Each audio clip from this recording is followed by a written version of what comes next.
Hello, this is Angelia, and you're listening to or watching the podcast Why You Do What You Do. The podcast that talks about human development and psychology to help you maybe figure out a little bit more about why you do what you do. And last time we were talking about creativity. A lot of us like to create. It's creator, put the urge in us to create. Creativity develops over a lifetime in a social context. Because when you're in school, you do projects for holidays and things like that. And that's where you first start learning how to create. And not necessarily in nurturing environments. Now, a lot of nurturing environments do, foster creativity, but, not all of them do. Instead, it seems to emerge from diverse experiences that weaken conventional constraints and from challenging experiences that strengthen the ability to persevere and overcome obstacles. Because the more experiences you have, the more flexible your thinking is. And the more flexible your thinking is, the more you can, create and change and adapt and think outside the box, as they say. The political and cultural environment can affect the flowering or inhibiting of creativity. Because if you're in a good environment, you're probably going to be encouraged to create. If you're in an environment that's negative and you're worried about just survival, your creativity is not going to be high on the priority list. As occurred, for example, in the former Soviet Union. Remember, before communism, you had a lot of writers and artists and dancers and things.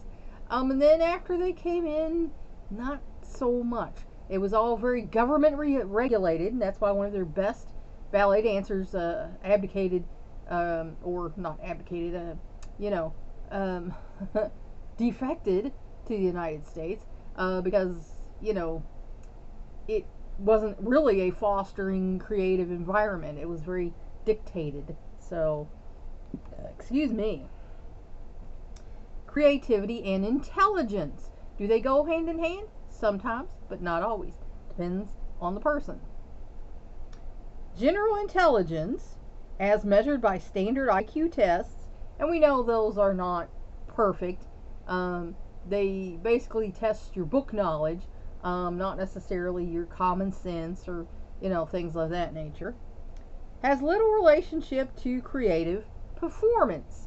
So, again, some smart people are creative, some simple people. There's a lot of autistic people who are very creative. I mean, if you look at, the group, the Talking Heads, the David Byrne, I mean, he's, on the spectrum, and I mean, look at all the music he's created. So, however, the three aspects of intelligence identified by Sternberg may play a role. So,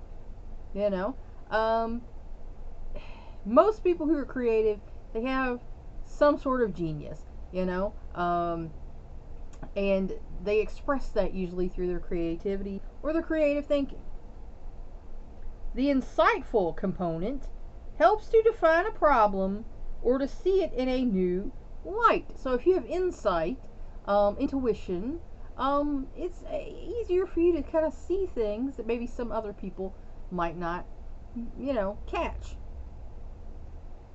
Creative people show special insight in three ways. Number one, they pick out information relevant to the problem. So, a lot of people can talk about a lot of things, but, if you are insightful, you're going to pick out the relevant information, Often information that no one else thought to consider. That's because there's, so many people talking about so much, sometimes it's hard, to get to the heart of the problem. Number two, they put two and two together. And I've been told that I'm pretty good at that. It's like, okay, well, this happens and this, and then, okay, 2 and 2. Seeing relationships between apparently unrelated pieces of information. Because sometimes you can't see the bigger picture. Sometimes you're too close to it, or maybe too removed from it.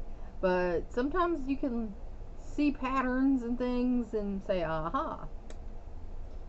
Number 3, they see analogies between a new problem and one they have already encountered. And I do that a lot. Like I'll be like, oh, okay, well, that's like when this person did this, or, well, this is like that situation. So I see a lot of analogies between things. Again, these abilities become more efficient with experience and knowledge. So again, the more experience you have, the more knowledge you gain, the more efficient you become at being insightful. The analytic component of intelligence can evaluate an idea and decide whether it is worth pursuing. So, you can analyze. Some people are good at analyzation. Blah. In my tongue, you gotta love it. And, can decide, is this worth the risk? Is this going to pan out?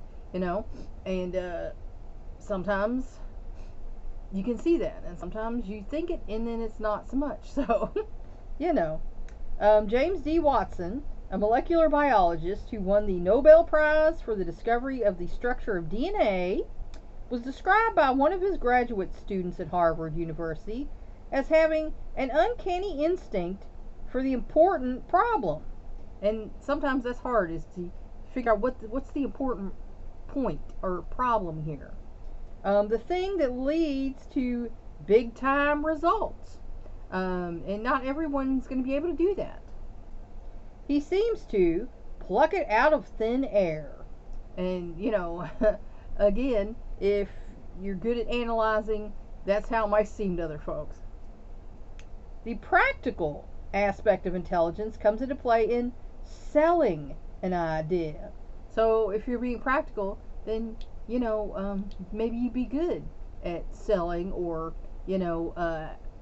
advertising, organizing, getting it accepted.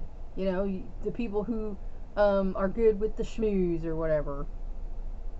Thomas Edison held more than 1,000 patents for his inventions. That's a lot. Think about that. Created several companies to market them. So not only did he create these inventions, but he created companies to market them for him, and had a knack for getting his name and picture in the newspapers. So he might be comparative to a certain politician or a certain rich businessman nowadays. This practical aspect may be strongest in middle age. Creativity and age. Is there a relationship between creative performance and age? On psychometric tests of divergent thinking, age differences consistently appear. So, yes. Whether data are cross-sectional or longitudinal, scores peak on average, that's on average, everybody's different, around the late 30s. A similar age curve emerges when creativity is measured by variations in output, the number of publications, paintings, or compositions. A person in the last decade of a creative career typically produces only about half as much as during the late 30s or early 40s, though somewhat more than in their 20s. However, the age curve varies depending on the field. Poets, mathematicians, and theoretical physicists tend to be most prolific in their late 20s or early 30s. Research psychologists reach a peak around age 40, followed by a moderate decline because, let's face it, when you're into psychology, your brain's going to get burnt out trying to deal with other people's problems. There's going to come a point where you're just like, I can't do it one more day. Novelists, historians, and philosophers become increasingly productive through their late 40s or 50s and then level off. These patterns hold true across cultures and historical periods. Of course, not everything a creator produces is equally notable. Even a Picasso is bound to produce some minor material. So don't feel bad if you do. We all do. I mean, some of my stuff is better than others, but the quality ratio, the portion of major works to total output, bears no relationship to age. The periods in which a person creates the largest number of memorable works also tend to be the ones in which that same person produces the largest number of forgettable ones. So, you might have 20 things that are lauded and 20 that no one cares about.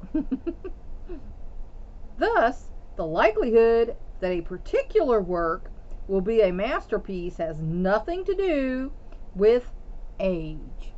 So there you are. That's why some artists, were still working in their 80s.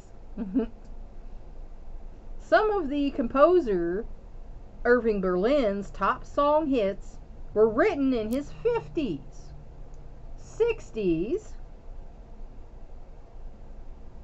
I lost my place, 70s, and 80s. And they were no more or less likely to prove immortal than songs he wrote in his early 20s. So, he had a long career from his 20s to his 80s, and he's remembered for a lot of that stuff, but not all of it.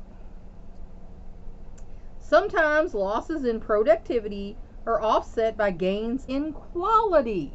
So, you might be producing less, but it might be better stuff. Age-related analysis of themes of ancient Greek and Shakespearean plays show a shift from youthful preoccupation with love and romance to more spiritual concerns. And a study of the swan songs of 172 composers found that their last works, usually fairly short and melodically simple, were among their richest, most important, and most successful. So again, age really doesn't seem to matter so much, as far as creativity goes. Work and education. Are age-based roles obsolete? And that's something that they're looking at now, because a lot of folks are saying yes, they are.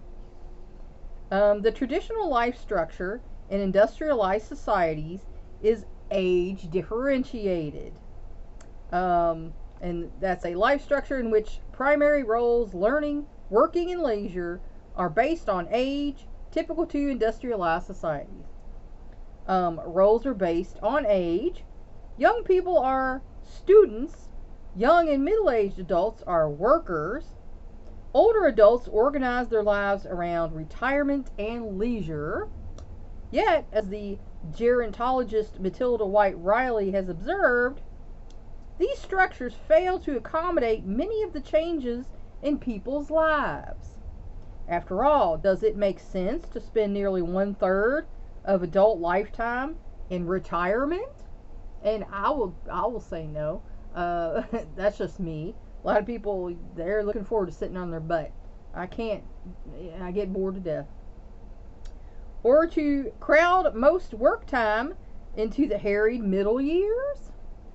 Or to label as too old those as young as 55 who want to work? Does it make sense to assume that physically capable older people, an estimated 40 million of them in the next century, should expect greater support from society than they contribute to society? Republicans will definitely say no. Surely something will have to change. According to Riley, age-differentiated roles are a holdover from a time when life was shorter and social institutions less diverse. By devoting themselves to one aspect of life at a time, people do not enjoy each period as much as they might and may not prepare adequately for the next phase.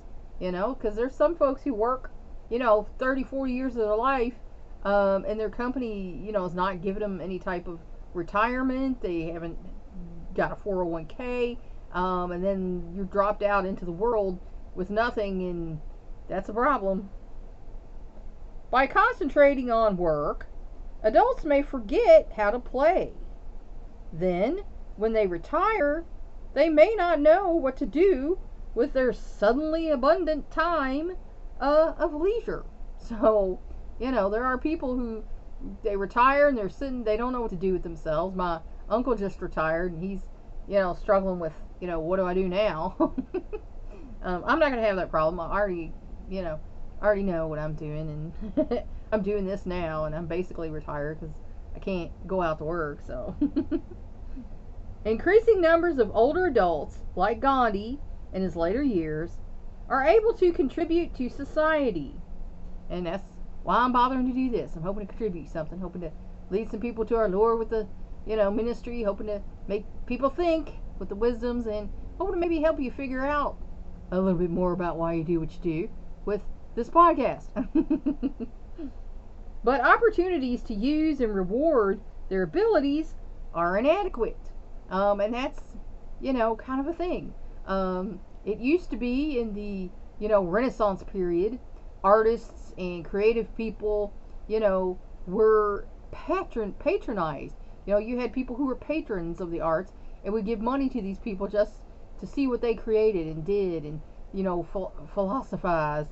And that's not really a thing that people do nowadays. We have a Patreon. I'm on Patreon, but people just kind of like meh on that nowadays.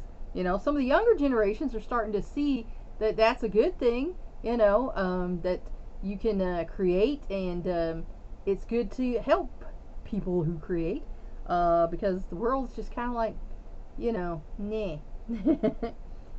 In an age-integrated society, all kinds of roles, learning, working, and playing, would be open to adults of all ages. And, like in sports, they say most of the time that athletes will have to retire by the time they're 40 because they go down.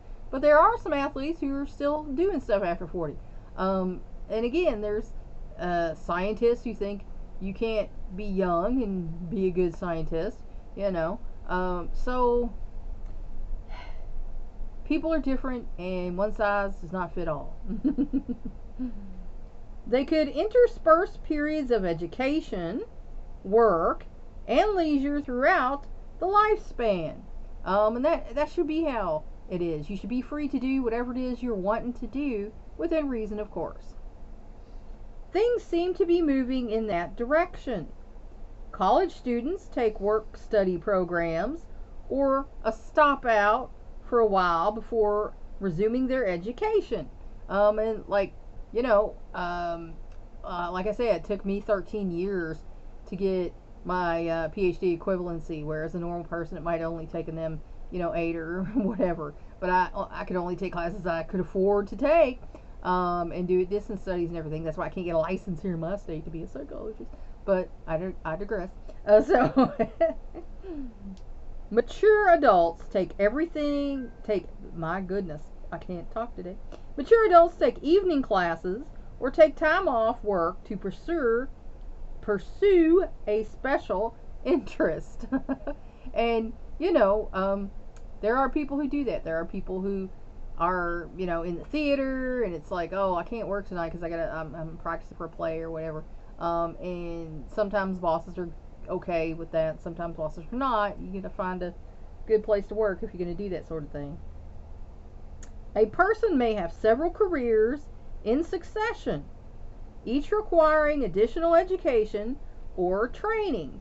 And a lot of people in my generation and before, they don't want any more education or training. They're like, no, I got my diploma, I'm done, I don't want any more education, no, I'm not doing that. Well, if you wanted a different position that required that, you would do it. So if you're not going to do it, that tells me you don't want it. People retire earlier or later than in the past, or not at all. I mean, you see these old folks out working like, oh no, I'll be here till I die probably. Retirees devote time to study or to a new line of work. And a lot of universities are still giving, folks over 65 free credits. So why not go and learn something new? Excuse me.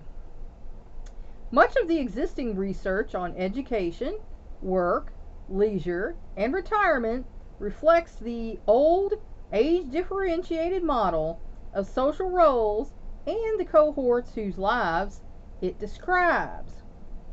As age integration emerges, future cohorts may have very different experiences and attitudes. Because, like I say, no matter whether you're young or old, you should be able to do what you want to do with your life. With their reservation in mind, let's look at each work and education in middle adulthood. Occupational patterns and paths. In a society undergoing dramatic change, career decisions are often open-ended. A theory that seeks to capture the dynamic character of vocational development is that of Eli Ginsberg. And now one of my sons, he said, well, I'm going to go into this field now because I got the knowledge, but maybe later I'll go back to school and go into this different field. So, sometimes we have to do for money what we have to do for money, and sometimes maybe later on, once we're established, we might decide to switch and do something different. After examining the occupational histories of women and men from a wide variety of backgrounds, Ginsberg concluded that career paths fall into one of two patterns: stable or shifting. People with stable career patterns stay with a single vocation and, by midlife, often reach positions of power and responsibility. That's the path my husband chose. He stuck with this one company for 30 years, and he's about as high as he can go. So middle-aged men with stable careers tend to be either workaholics or mellowed. I would say my husband is the mellowed type. Workaholics work at a frenzied pace, either in a last-ditch effort to reach financial security before they retire, or because they find it hard to relinquish authority. In some workhorses, that's what it's all about. Mellow people have come to terms with their level of achievement, even if they have not gone as far as they had hoped. That's something my father says. That's the only thing he's got against my husband. He never had any ambition. He was happy with the status quo. The best adjusted among them have a sense of relaxation rather than failure. Although they want to do challenging work, they do not pin their emotional well-being on their jobs as they used to. And again, a lot of people, when you're 20s or 30s, what do? Who are, it's basically what you do is identified basically as who you are. And that's not how it should be, because that's what I used to tell my coaching clients. You are who you are. You're not what you do for money. And if people say, what do you do? And you do a thing, but that's not really who you are, you can say, well, for money, I work at blah, blah, blah. But what I really like to do is this, that, and the other thing. And people usually laugh about that and say, oh, okay. Because that's become such a part of our culture here in the U.S. That you are identified by the work that you do. And a lot of people have to do certain work for money, but they do other things that they love. So, you're allowed to explain yourself a little better than what other people want to know. By contrast, people who follow the shifting pattern, rather than settle for their initial occupational choice, try to achieve a better match between what they can do, what they want, and expect from their work. Because, I was working just for money. I was working at a phone center for like 12 years doing telemarketing. And I got the opportunity to go back to school. A relative left me a little bit of money, and I was like, okay, I want to do that. I've always wanted to do that, and I never had money, but now I do, so I'm going to do that. And that's how I started, going back to college. And what they are getting out of it. This reevaluation can lead to career change. And it's never too late to change your career. If you can and you want to, do it. As it did with Gandhi when he gave up a busy urban law practice for collective farming. That's quite the change, isn't it? To prepare for moral and political leadership. So, that is quite the change that old Gandhi pulled off. People may shift careers anytime during adulthood, but middle age, with its altered family responsibilities and financial needs, me and my husband were in the sandwich generation. We still have a kid living with us, and then we have elderly parents that we're helping take care of. Now my son is financially independent, but he still is here.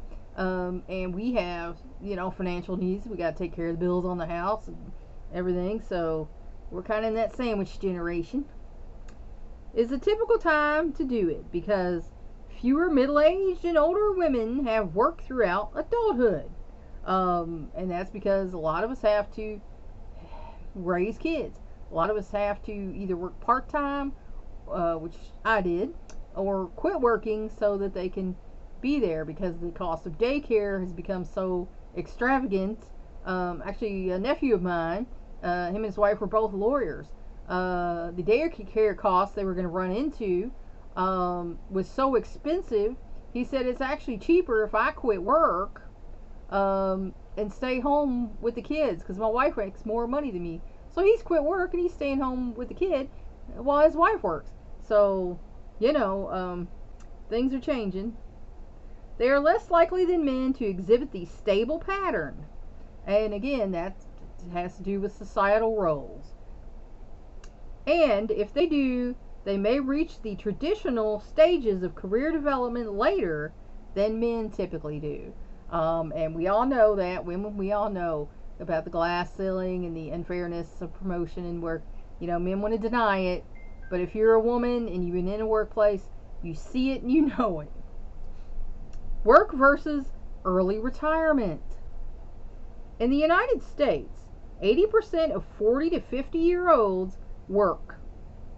At 60 to 69, 61% work full-time and 36% work part-time. So our older folks are kind of dropping off and working part-time till they can collect Social Security usually. Whereas 50-year-olds tend to work primarily for financial reasons, at 60, intrinsic values such as enjoyment of work, wanting to remain productive, and feeling valued and respected become more important determination of whether a person will continue to work. Again, if you love your job and you're still productive, you're still able to do it, you're probably going to still want to do it. Public and private pension programs and other inducements to make way for younger workers, such as the availability of Social Security benefits at a reduced level at age 62, have contributed to a trend toward early retirement in the United States. And now my husband's been talking about it. My dad asked him, and he's like, I don't think so. I think I'm going to wait until full, retirement. But my husband's starting to have a lot of health issues, so it might behoove him to do it, but he's going to do what he's going to do. As in many industrialized countries, however, many of today's middle-aged and older workers caught between inadequate savings or pensions and a strained Social Security system, or simply unwilling to give up the stimulation of work, are choosing not to retire or to try a new line of work. And a lot of people, they'll work at 20 years, 30 years till they can retire off their job, and then they go into something different. They might go into, a more artistic or, a more service-oriented job. Thus, retirement is increasingly a transition within, rather than from midlife. Furthermore, the transition has become fuzzier, involving multiple transitions out of and into paid and unpaid work. Because usually when you get older, you start doing things you love. And then some people recognize that is a good thing, and they might want to start paying you for doing this thing that you just are doing because you love it. And that's great when you can have that happening. And that's where I'm going to leave you today. I hope this helped you to figure out maybe a little bit more of why you do what you do. Thanks for watching. Please like and share this educational program so we can spread it around the world. If you want to help me out, subscribe to my YouTube channel. If you want to help me out even more, go to my Patreon page and become a patron. That's all for now. Until next time.